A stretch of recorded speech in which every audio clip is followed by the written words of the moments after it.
अस्सलाम वालेकुम स्टूडेंट्स आज जो हम टॉपिक डिस्कस करने जा रहे हैं उसका नाम है नेस्टेड इफ स्टेटमेंट।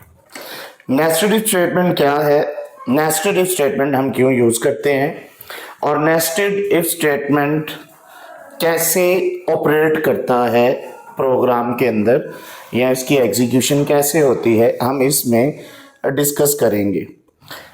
तो स्टूडेंट्स अगर हम सिंपली कहें कि नेस्टेड इफ स्टेटमेंट क्या है, तो एक इफ के अंदर जब हम एक और इफ यूज करते हैं तो उसको नेस्टेड इफ कहा जाता है। An if statement within an if statement is called nested if.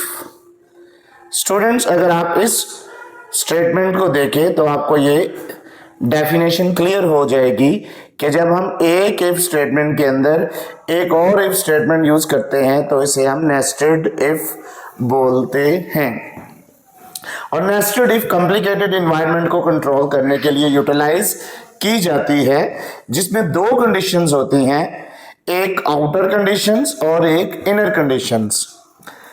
Outer conditions अगर फर्स्ट टाइम ट्रू हो तो इसका कंट्रोल इनर कंडीशन पे ट्रांसफर होगा और उसके बाद इनर कंडीशंस को चेक किया जाएगा, और if the inner condition is true then the below statement will be executed.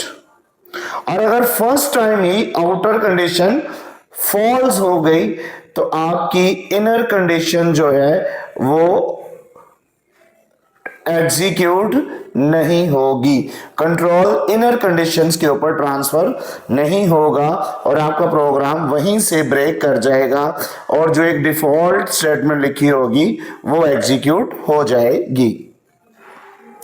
जिस तरह इसकी वर्किंग को हमने डिस्क्राइब किया हुआ है कुछ पॉइंट्स में कि working of nested if, the conditions outer if evaluate first if it is true। अगर outer condition true है तो वो evaluate होगी। The counter transfer to the inner statement, आपका काउंटर जो है वो inner statement में ट्रांसफर हो जाएगा। This one is inner block। Again listen, if the outer condition is true then the control will be transferred inner block।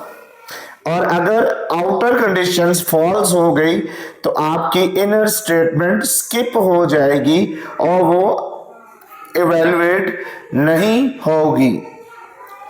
कहते the outer if outer condition true then the control will be transfer in inner conditions.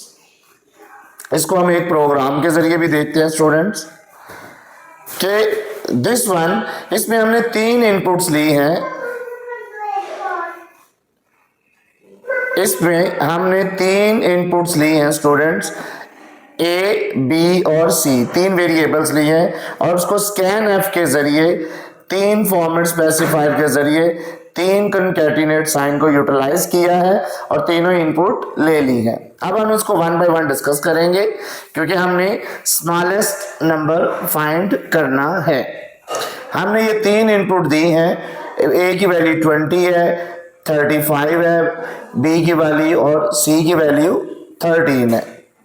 अब सबसे पहले हम outer conditions को check करेंगे students, जो this one कि if A less than B, अगर तो कंडीशन ट्रू हो गई है, जिस तरह 20 ए की वैल्यू है, 35 बी की वैल्यू, तो कंडीशन क्या होगी, ये ट्रू, तो कंट्रोल ट्रांसफर कर दिया जाएगा इनर स्टेटमेंट में। अब जो ए की वैल्यू है वो है 20 और जो सी की वैल्यू है वो है 13, तो कंडीशंस क्या हो गई है, false. This one condition will be false और ये इनर लूप क्या करेगा, स्किप हो जाएगा और ये चले जाएगा डायरेक्ट इस ब्लॉक पे। फिर बी की वैल्यू को डायरेक्ट सी के साथ कंपेयर किया जाएगा। बी की वैल्यू 35 है और 35 लेस देन 13, तो कंडीशंस क्या हो गई है, अगेन फॉल्स, तो कंट्रोल कहाँ ट्रांसफर किया जाएगा, इसके एल्स लास्ट ब्लॉक पे, और मैसेज आ जाएगा the smallest number is C, mean 13 इसका स्मॉलेस्ट नंबर होगा। आई होप सो स्टूडेंट्स कि आपको नेस्टेड इफ स्टेटमेंट और उसका प्रोग्राम समझ आ गया होगा। इंशाल्लाह नेक्स्ट लेक्चर में दोबारा हाजिर होंगे। टिल देन अल्लाह।